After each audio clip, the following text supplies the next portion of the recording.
मित्रों, नमस्कार।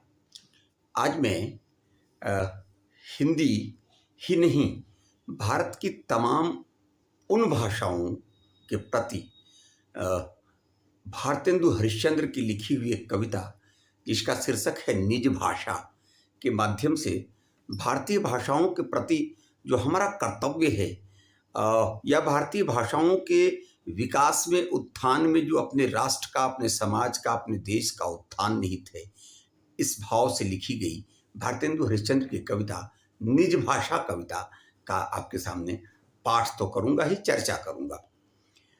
भारतेंदु हरिश्चंद्र, जैसा कि आप जानते हैं, हिंदी साहित्य के आधुनिक काल के जनक माने जाते हैं।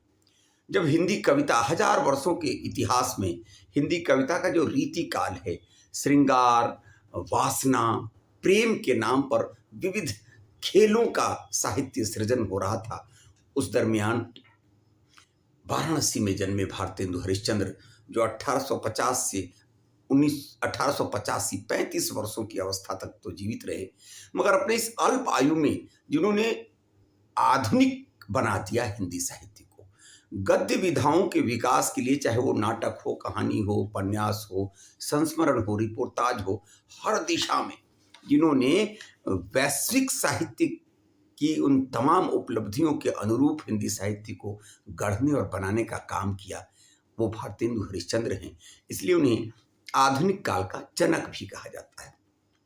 जहां उन्होंने काव्य में प्रेम माधुरी, प्रेम फुलवारी, प्रेम सरोवर, प्रबोधिनी, भक्तमाल, सतसई जैसी अनंत रचनाएं की, मगर उनकी धारणा थी कि कविताओं की रचना ब्रजभाषा के माध्यम से की जा सकती है।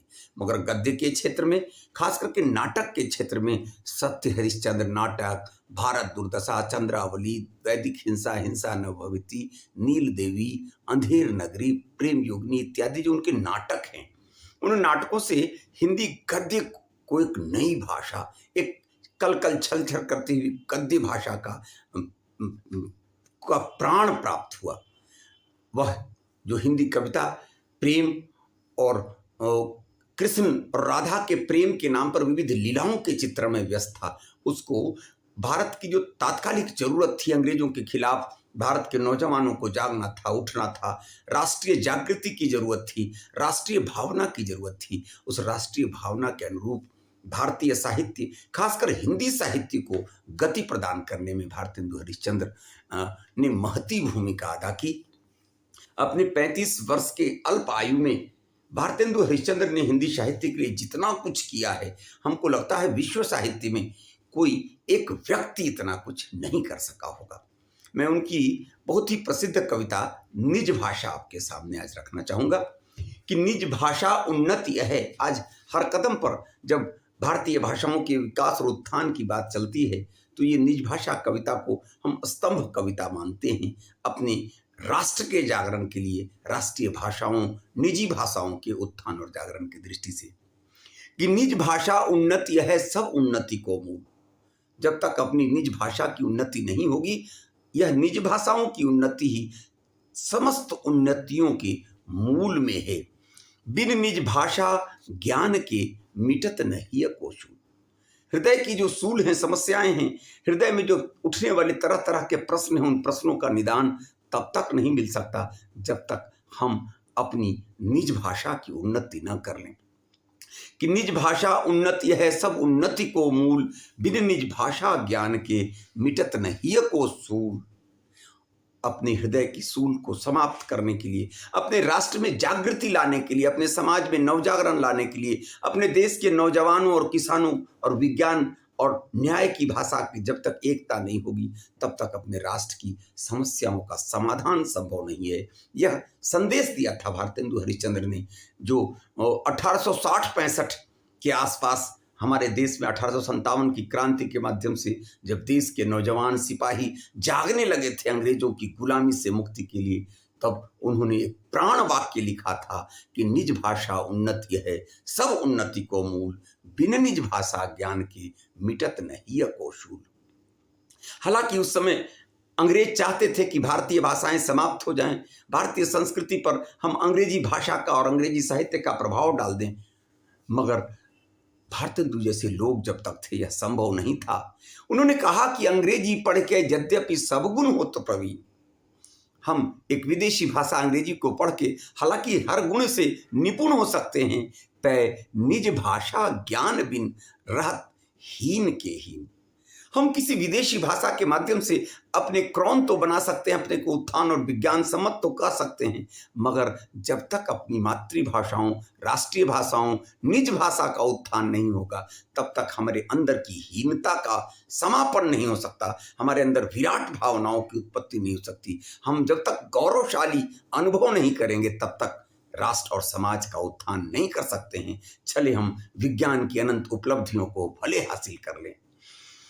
उन्नति पूरी है तबही जब घर उन्नति हो। यह कविता ब्रज भाषा में लिखी गई है कि उन्नति पूरी है तबही जब घर उन्नति हो।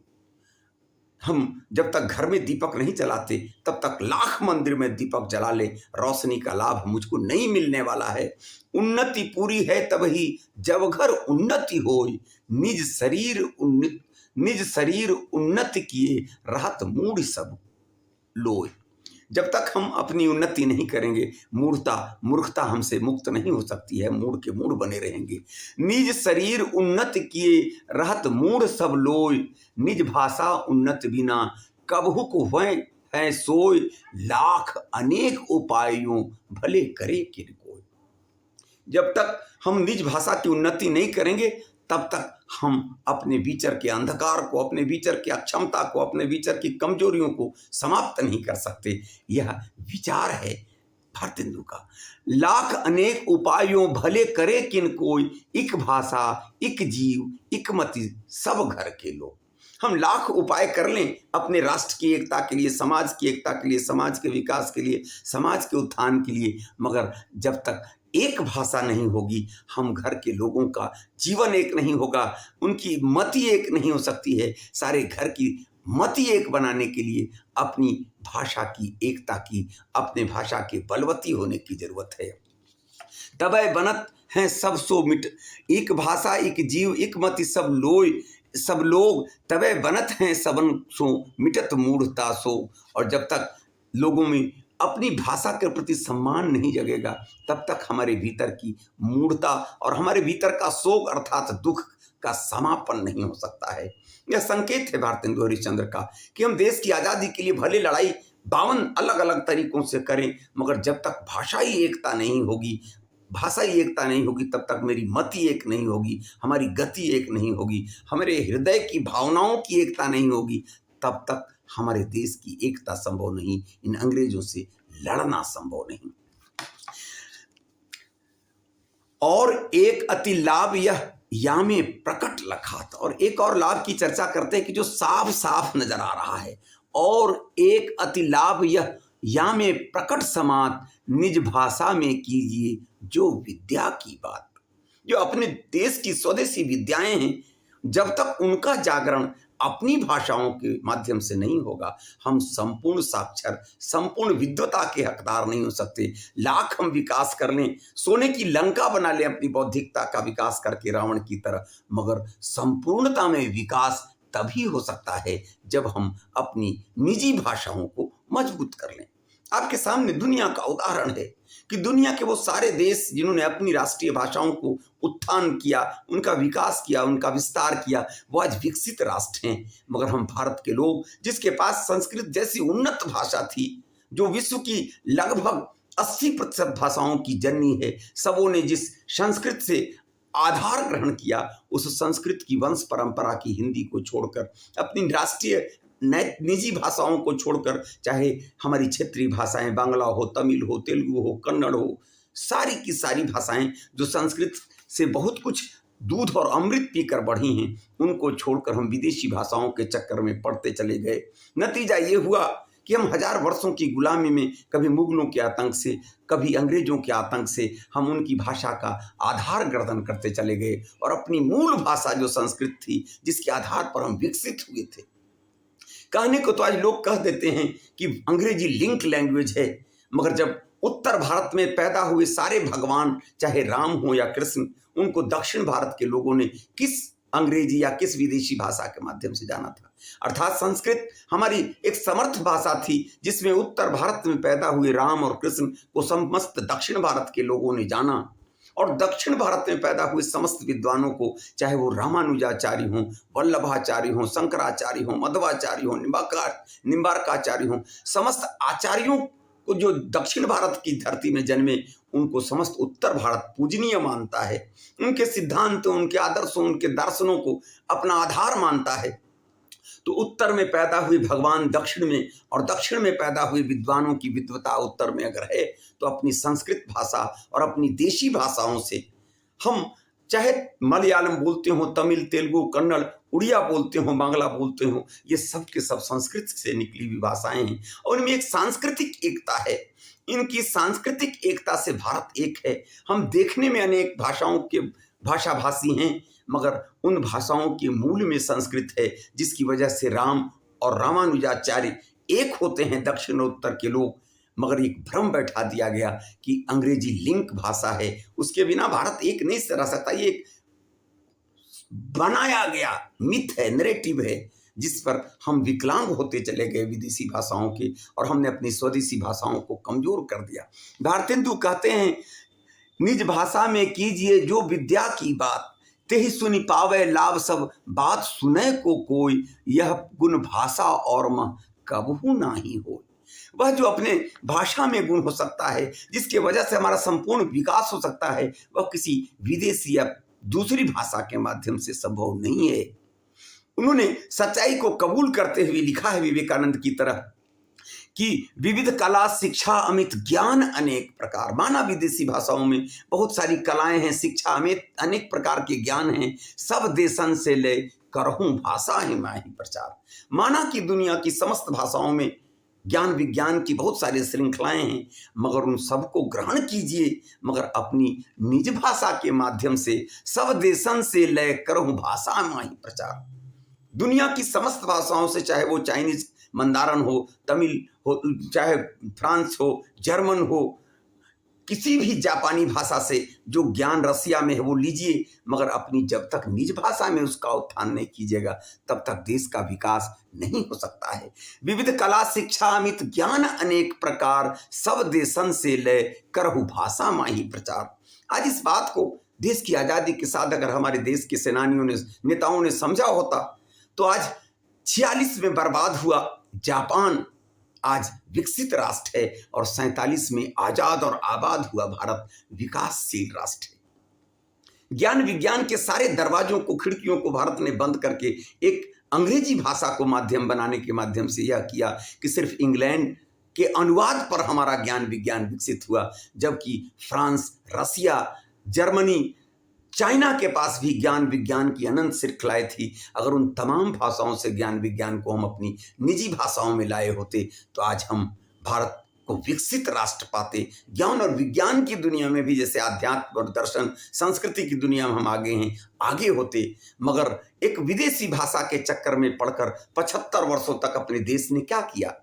आज चाहे बोफोर्स तोप हो या विल्किंसन ब्लेड हो, हम विदेशों पर आश्रित हैं। हम निर्माता नहीं बन सके विज्ञान में, हम सिर्फ ग्राहक बनकर रह गए हैं। जिन देशों ने अपनी निजी भाषाओं में ज्ञान विज्ञान न्याय को आधार बनाया, वो आज विकसित राष्ट्र हो गए, मगर हमारे देश के लोग तो विदेशी भाषाओं को रटने में अपनी विद्वता का 75% बर्बाद करते रह गए। नतीजा ये हुआ कि हमारे डॉक्टर, हमारे अभियंता उन आविष्कारों से वंचित रह गए जिन आविष्कारों का हक भारत को था। भारतेंदु की ये बातें आजादी से बहुत पहले लिखी गई बातें थी कि विविध कला शिक्षा अमित ज्ञान अनेक प्रकार, सब देशन से ले करो भाषा माही प्रचार। अगर हम माने होते भारतेंदु की इस बात को, तो आज हमारा देश विकसित भारत होता। आजादी के 75 वर्षों बाद भी सही, कोई नई शिक्षा नीति के नाम पर देसी भाषाओं, निजी भाषाओं के उत्थान की बात कर रहा है, तो मानिए कि अब भारत स्वाभिमान की ओर बढ़ रहा है, स्वावलंबन की ओर बढ़ रहा है, और पूर्ण स्वराज की ओर बढ़ रहा है। भारत में सब भिन्न अति ताहि सो उत्पात। कहते हैं कि भारत में सब भिन्न अति ताहि सो उत्पात, विविध देश मतः विविध भाषा विविध लखात। और भाषा में जो भाषाओं की विविधता है, इसकी वजह से हमारी मत की भिन्नता है, मगर यह मत की भिन्नता स्थायी नहीं है, क्योंकि हम सांस्कृतिक रूप से एक हैं। भारत हिंदू ने इशारा किया है कि माना कि अपने देश की भाषाएं बहुत हैं, इसलिए हमारी एकता के बिंदु में कहीं कमी आ जाती है। यह आज़ादी के पहले की बात थी, जब हिंदी खड़ी नहीं हुई थी राष्ट्रीय रूप में। राष्ट्रीय रूप में जब हिंदी खड़ी हो गई, तो आपके सामने उदाहरण है कि विश्व के इतिहास में कोई एक भाषा इतनी शक्तिशाली नहीं हुई जो उन अंग्रेजों के साम्राज्य का अंत कर दे, जिनके राज्य में कभी सूर्यास्त नहीं होता था। भारत में सब भिन्न अति ताहि सो उत्पात। ये सारी भारत की जो अनेकता है, उसका उत्पात का कारण हमारी मत भिन्नता है, और यह मत भिन्नता हजार वर्षों की गुलामी की वजह से डिवाइड करके बनाई गई मत भिन्नता है, जो रूल करने वालों ने मुझे डिवाइड करके रूल किया है। विविध देश मतों विविध भाषा विविध लखात ताहों सब तासों सब मिली छाड़ के। इसको सब अब छोड़िए, त्यागिए। तासों सब मिली छाड़ के दूजे और उपाय उन्नति भाषा की करहूं, उन्नति भाषा की करहूं, अहो भ्रातगण आए। हे भारत के भाइयों, ये जो आपसी अनेकता है उसको त्याग कर एकता की बात करो। भारत जब भाषाई एकता में विश्वास रखेगा और निज भाषाओं के उत्थान और उन्नयन की दिशा में कदम बढ़ाएगा, तभी भारत की आज़ादी संभव है। और आपने देखा कि भारत हिंदू के इस कविता का यह प्रभाव रहा, निज भाषा शीर्षक कविता का, कि भारत की आज़ादी की लड़ाई में भारत हिंदू ने जो सपना देखा था 1960 से लेकर 85 के बीच, वह सपना साकार हुआ।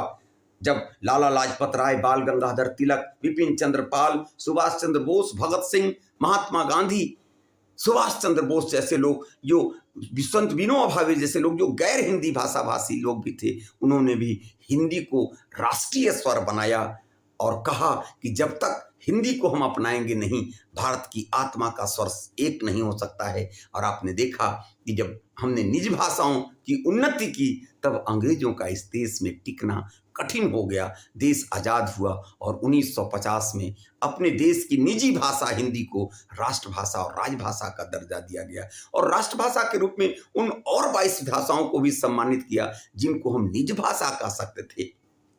आज वो समस्त निज भाषाएं विकसित हो रही हैं, राष्ट्र विकसित हो रहा है, राष्ट्र की एकता विकसित हो रही है, और हिंदी ने, निज भाषाओं ने अपने उस कर्तव्य का निर्वहन करके दिखाया कि भारतीय भाषाओं में वो क्षमता, वो बल, वो दम है जो विश्व स्तर के साहित्य के संवर्धन में, संरक्षण में समर्थ है। यह निज भाषा शीर्षक कविता भाषा की दृष्टि से तो ब्रजभाषा की कविता है, मगर आधुनिक युग के निर्माता भारतेंदु के द्वारा लिखी गई मील का पत्थर साबित होने वाली कविता है, जिसको आधार बनाकर आज हम अपनी नई शिक्षा नीति में निजी भाषाओं के उत्थान और उन्नयन पर लगे हैं। क्योंकि हमने देख लिया कि हम विदेशी भाषाओं में अपने बच्चों के श्रम का 75% दुरुपयोग कर जाते हैं, और उनका 100% लाभ ज्ञान, विज्ञान, दर्शन के क्षेत्र में, समाज और भूगोल के क्षेत्र में नहीं मिल पाता। ऐसे में अपने देश, अपनी व्यवस्था को सुदृढ़ बनाए रखने के लिए, अपने राष्ट्र की अस्मिता को मजबूत रखने के लिए हमारे देश ने निज भाषाओं के उत्थान और विकास की बात पर बल दिया है। आज मैं निज भाषा शीर्षक कविता आपको सौंप कर, इस कविता की विशेषताओं को आपके सामने रखकर, यह निज भाषा शीर्षक कविता ब्रजभाषा में लिखी गई हिंदी की वह श्रेष्ठतम कविता है, जिसने राष्ट्र के निर्माण में, राष्ट्रीयता के निर्माण में, अंग्रेजों के खिलाफ राष्ट्रीय आंदोलन को मजबूती प्रदान करने की दिशा में एक महत्वपूर्ण योगदान करने वाली कविता है। आज हर जगह जहाँ भी चर्चा होती है भाषा की, राष्ट्र की, राष्ट्रीय एकता की, तो भारतेंदु की ये पंक्तियां सामने आ जाती हैं। निज भाषा उन्नति है, सब उन्नति को मूल, बिन निज भाषा ज्ञान के मिटत न हिय को शूल। अर्थात संपूर्णता में दुखों से मुक्ति का एकमात्र मार्ग है निज भाषा की उन्नति। मैं भारतेंदु की यह कविता आपको सौंप कर आज प्रसन्न हूँ। विश्वास है बहुत सारे सिलेबस में भी इसके पढ़ने वाले हैं, और राष्ट्रीयता की दृष्टि से भी भारतेंदु हरिश्चंद्र की इस महती कविता को आपको सौंप कर प्रसन्न हूँ। विश्वास है यह पसंद आए तो आप अपने मित्रों को भी सुनाएं, सब्सक्राइब करें और लाइक करें। अगर कुछ प्रतिक्रिया हो तो वो भी लिखें, ताकि हम आगे और बेहतर ज्ञान विज्ञान की इन बातों को आपके सामने रख सकें। बहुत बहुत धन्यवाद। जय हिंद, जय हिंदी, जय निज भाषाएं।